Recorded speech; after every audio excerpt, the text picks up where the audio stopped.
بسم اللہ الرحمن الرحیم، السلام علیکم ورحمۃ اللہ وبرکاتہ۔ مائی ڈیئر برادرز اینڈ سسٹرز، آج کا جو ٹاپک ہے وہ ہے ریگارڈنگ توکل ان اللہ سبحانہ و تعالیٰ۔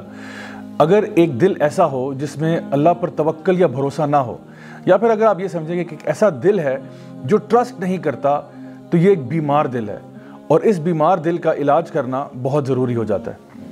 اکثر اوقات ایسا ہوتا ہے کہ ہم لوگ اللہ تعالیٰ کے فیصلوں کے اوپر ناراض ہو جاتے ہیں، یا ہمیں سمجھ نہیں آتی کہ آخر ایسے فیصلے کیوں ہو رہے ہیں، اور ہم اس طرح کے سوال کرتے ہیں کہ آخر میرے ساتھ ایسا کیوں ہو رہا ہے، why is this happening to me، یا یہ واقعہ میری زندگی میں آخر کیوں پیش آیا۔ اللہ سبحانہ تعالیٰ اپنے نیک بندوں کے بارے میں ارشاد فرماتے ہیں کہ الا ان اولیاء اللہ لا خوف علیہم ولا هم یحزنون، کہ یقیناً جو اللہ کے ولی ہوتے ہیں، جو اللہ کے دوست ہوتے ہیں، نہ تو ان کو خوف ہوتا ہے اور نہ ان کو غم ہوتا ہے، یعنی نہ تو وہ فیوچر کے بارے میں خوفزدہ ہوتے ہیں، کیونکہ ظاہری بات ہے جب انسان فیوچر کے بارے میں سوچتا ہے تو اس کو خوف پیدا ہو سکتا ہے کہ مجھے فلاں چیز، میرا بزنس کامیاب نہیں ہوگا، یا مجھے بیماری لگ جائے گی، یا فلاں چیز مجھے کاٹ جائے گی۔ مطلب یہ اس قسم کے خوف جو فیوچر کے ہوتے ہیں وہ انسان کی زندگی میں آ جاتے ہیں، اور پھر ایسا بھی ممکن ہے کہ ایک انسان جو ہے اپنے پاسٹ کے بارے میں غم کرنا شروع کر دے کہ ہائے کاش اگر میں نے یوں کر لیا ہوتا، کاش میں نے ایسا کر لیا ہوتا۔ تو اللہ سبحانہ تعالیٰ فرماتے ہیں کہ جو میرے ولی ہیں وہ نہ تو فیوچر کے بارے میں ڈرتے ہیں اور نہ ہی پاسٹ کے بارے میں غم کرتے ہیں، کیونکہ وہ پورا کا پورا ٹرسٹ جو ہے وہ اللہ سبحانہ تعالیٰ کی ذات پر کرتے ہیں کہ جو ہوگا انشاءاللہ اللہ تعالیٰ کی مرضی کے مطابق ہوگا، اور میں اللہ کی مرضی سے راضی ہوں۔ اللہ سبحانہ تعالیٰ سورہ توبہ میں ارشاد فرماتے ہیں کہ قُل لَن يُصِيبَنَا إِلَّا مَا كَتَبَ اللَّهُ لَنَا هُوَ مَوْلَانَا، کہ یقیناً کچھ بھی تمہاری زندگی میں نہیں ہوگا سوائے کہ وہ پہلے سے لکھ دیا گیا ہے، اور اللہ تمہارا مولا ہے، اور مومنین جو ہیں وہ پھر اللہ پر ہی توکل کرتے ہیں۔ تو یہ کتنی پاورفل آیت ہے قرآن مجید میں کہ جہاں پہ ہمیں یہ بتایا جا رہا ہے کہ جو کچھ ہوگا وہ اللہ کی مرضی کے مطابق ہوگا، اور یقیناً اللہ کی مرضی ہماری مرضی سے بہت بہتر ہے۔ اللہ سبحانہ تعالیٰ فرماتے ہیں سورہ توبہ کی آخری آیت میں فَإِن تَوَلَّوْا فَقُلْ حَسْبِيَ اللَّهُ لَا إِلَٰهَ إِلَّا هُوَ عَلَيْهِ تَوَكَّلْتُ وَهُوَ رَبُّ الْعَرْشِ الْعَظِيمِ، کہ اگر وہ آپ سے منہ پھیر لیں تو پھر حسبی اللہ، اللہ میرے لیے کافی ہے، لا الہ الا ہو، میں اللہ کے سوا کسی کی عبادت نہیں کرتا، علیہ توکلت، اور اگر توکل کرتا ہوں، اگر بھروسہ کرتا ہوں تو اللہ پر ہی کرتا ہوں۔ کیوں کرتا ہوں؟ وَهُوَ رَبُّ الْعَرْشِ الْعَظِيمِ، کیونکہ عرش عظیم کا مالک جو اللہ ہے۔ تو جب ساری کائنات اللہ تعالیٰ کے قبضہ قدرت میں ہے، جب ہم کہتے ہیں کہ ان اللہ علی کل شیء قدیر، ہر چیز پر اللہ تعالیٰ قادر ہے، تو پھر اللہ پر ہی بھروسہ کرنا بنتا ہے۔ انسان جب یہ سوچتا ہے کہ میرا رب جو ہے وہ ہر چیز پر قادر ہے، پھر انسان اللہ کو یہ نہیں بتاتا کہ میرے پرابلمز کتنے بڑے ہیں، انسان اپنے پرابلمز کو بتاتا ہے کہ میرا رب کتنا بڑا ہے۔ اللہ سبحانہ تعالیٰ فرماتے ہیں سورہ فرقان میں وَتَوَكَّلْ عَلَى الْحَيِّ الَّذِي لَا يَمُوتُ، کہ توکل اس ذات پر ہم کرتے ہیں جس کو موت نہیں آتی۔ سبحان اللہ، یعنی اگر آپ نے کسی پر بھروسہ کرنا ہے، اگر آپ نے کسی پر ٹرسٹ کرنا ہے، تو کیوں نہ اس پر ٹرسٹ کیا جائے، اس پر بھروسہ کیا جائے جو ہمیشہ رہنے والا ہے، الحی ہے، القیوم ہے، لا یموت، اور اس کو موت نہیں آتی۔ اسی طرح سے سورہ طلاق سورہ نمبر 65 آیت نمبر 2 اور 3 میں اگر آپ دیکھیں تو اللہ سبحانہ تعالیٰ فرماتے ہیں کہ وَمَن يَتَّقِ اللَّهَ يَجْعَل لَّهُ مَخْرَجًا وَيَرْزُقْهُ مِنْ حَيْثُ لَا يَحْتَسِبُ وَمَن يَتَوَكَّلْ عَلَى اللَّهِ فَهُوَ حَسْبُهُ، کہ جو شخص بھی اللہ کا تقوی اختیار کرے گا اللہ تعالیٰ اس کو ہر مصیبت سے باہر نکالے گا، اور پھر اس کو رزق دے گا وہاں سے جہاں سے اس نے سوچا بھی نہیں ہوگا۔ اور جو لوگ اللہ تعالیٰ پر توکل کر لیتے ہیں اللہ ان کے لیے کافی ہو جاتا ہے۔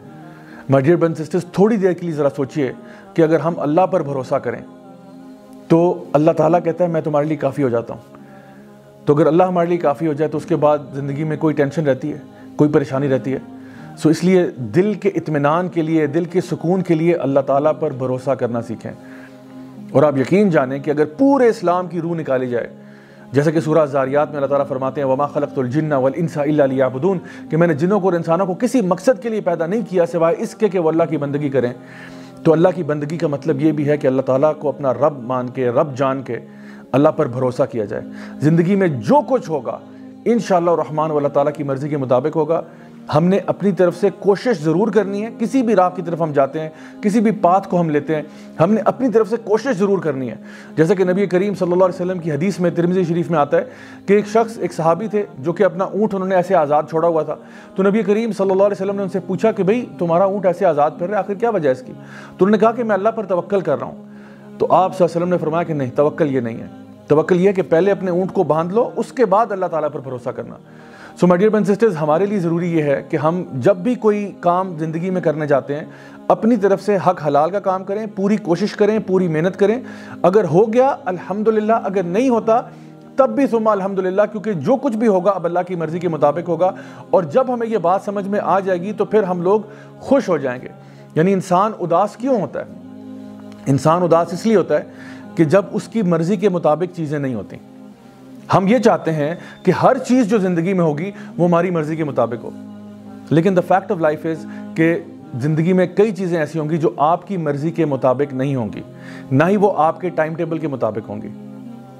جو ایمان والے لوگ ہوتے ہیں وہ یہ بات جانتے ہیں کہ جب بھی جو کچھ بھی ہوگا وہ اللہ تعالیٰ کی مرضی کے مطابق ہوگا. اور اللہ العلیم ہے، الحکیم بھی ہے.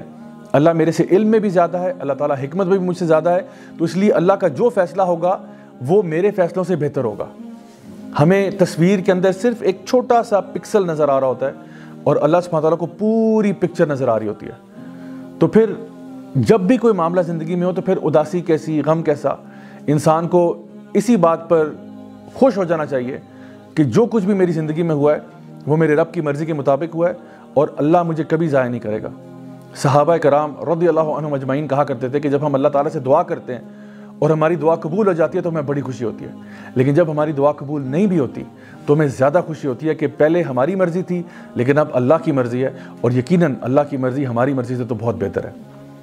نبی کریم صلی اللہ علیہ وسلم کی ایک حدیث ہے جہاں پہ آپ نے فرمایا کہ اگر تم اللہ تعالیٰ پر توکل کرو جس طرح کی چڑیاں اللہ تعالیٰ پر توکل کرتی ہیں تو اللہ تمہیں اسی طرح عطا فرمائے گا جیسے چڑیوں کو عطا فرماتا ہے.